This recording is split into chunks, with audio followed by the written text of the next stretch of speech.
السلام عليكم. معكم نسرين. جيت اليوم بغيت نشارك معكم قصتي.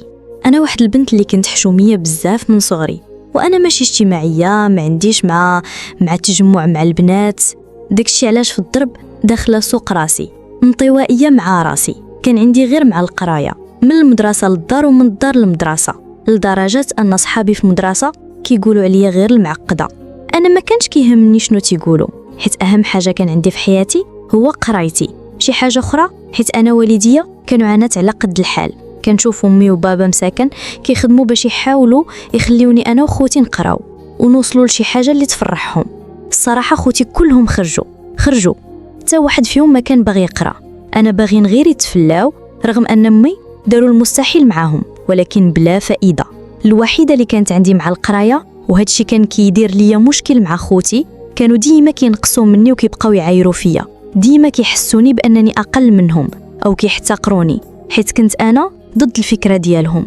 ماشي يقولوا هذيك راها ختنا وباغيه تقرا نشجعوها، لا بالعكس، كانوا ديما كيحطموني، ديما يستهزئوا بيا، كيقولوا لي كتضيعي وقتك في القرايه، اشنو غادي تستفدي من هاد القرايه؟ غادا تجيبي غير الشهادات وترميهم في الدار. هادشي كان كيأثر في نفسيتي. ولكن ملي كنت كنشوف امي وضربوا تمار على قبلنا، كنت كنحاول ان هذيك الهضره اللي قالوها ليا كلها كنرميها ورايا ونركز غير في القرايه ديالي. المشكل اللي وقع ليا من بعد، المهم نجحت في الباك وجبت نقطه زوينه، ودرت واحد المدرسه اللي كانت بعيده على الدار، وكنت كنركب بجوج ديال الطوبيسات باش كنوصل، وبقيت كنمشي وكنجي لقرايتي. وانتم راكم عارفين انا ساكنه في مدينه كبيره، وترونسبور ديما فيه الازمه، ودائما الطوبيسات فيهم الزحام والتقاتي، وانا ما كانش عندي الامكانيه باش نمشي في الطاكسي واقفه. مهم بقيت على هذا الحال. داز العام الاول في المدرسه مزيان، وملي وصلت العام الثاني هنا وقعت المشكله اللي خلاتني انني مرضت نفسانيا.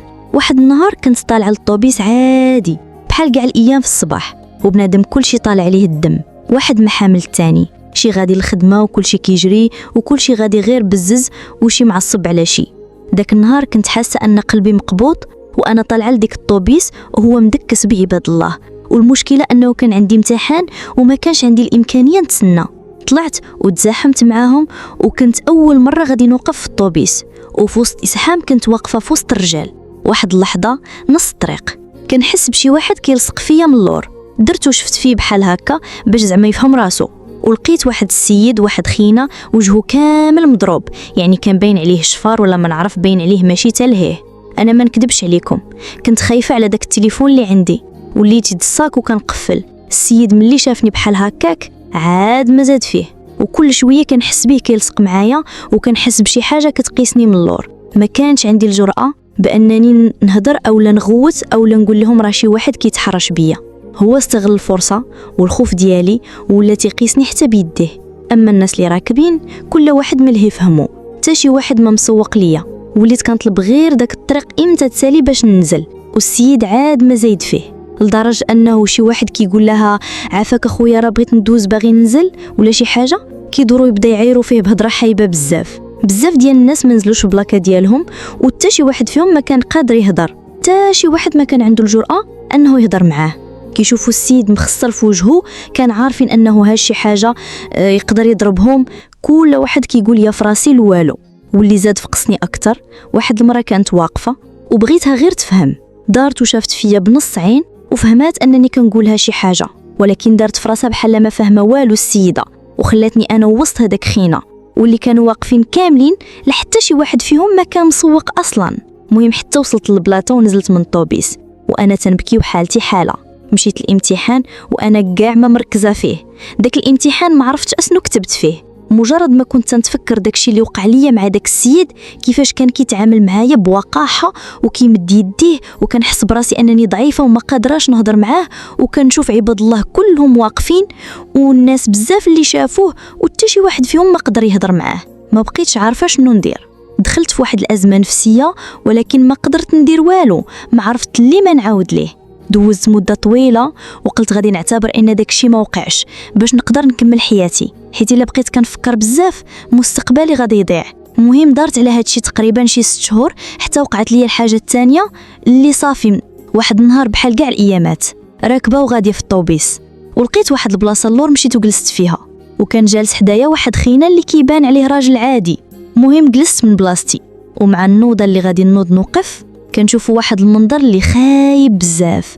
انا بديك الخلعه والخوف وباغا نمشي، ومع الزحام وعباد الله واقفين، السيد استغل الفرصه وجرني من ظهري وطيحني على رجليه، وهنا كملها عليا. بقيت باغيه غير نوض، ونضت كنجري ونزلت قبل من البلاكه ديالي. نزلت وبقيت غاديه وتنبكي وحالتي حاله. ما بقيت عارفه واش نكمل هاد القرايه ولا نجلس بحالي منها. في الاخر ما قدرتش نكمل. رجعت لدارنا، ماما غير شافتني تنبكي تخلعات، وكانت باقيه الله كتلبس حوايجها وغاديه لخدمتها. ماما كتخدم غير في الديور. من شافتني دخلات قالت لي مالك بنتي، ياك لاباس؟ اشنو اللي رجعك؟ اضطريت انني نكذب عليها وقلت لها ما كاين والو ماما، غير وانا في الطريق حسيت براسي مريضه وما قادراش نمشي نقرا.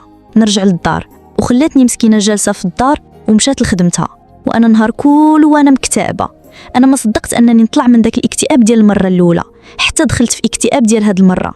بقيت غير كنفكر كيفاش غادي ندير حتى نكمل انا هاد القرايه وانا عايشه مع واحد الفئه في المجتمع اللي مكبوته.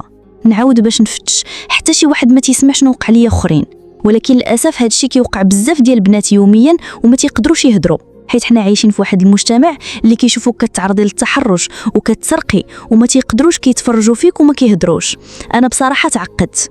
انا ما بقيتش كنمشي للمدرسه، انا وليت كندير اي حجه غير ما نمشيش للمدرسه. انا حاسه بانهم مستقبلي كيضيع بهاد الناس اللي ما عندهم ما يدار وضيعوا لي حياتي. انا جيت اليوم وحكيت لكم قصتي باش تنصحوني وتقولوا لي شنو هو اللي نقدر ندير، واش نكمل القرايه ولا نوقف. نتمنى تنصحوني باش نطلع من هاد الحاله ديال الاكتئاب اللي انا فيها، وتقولوا لي اشنو هو اللي نقدر ندير في هاد المواقف اللي انا تعرضت ليهم ديال التحرش. وكنتمنى ما تبخلوش عليا بتعليقاتكم وارائكم ونصائحكم. وكانت هذه هي قصتي وهذه هي حكايتي. نشكركم على حسن استماعكم وخليتكم على خير.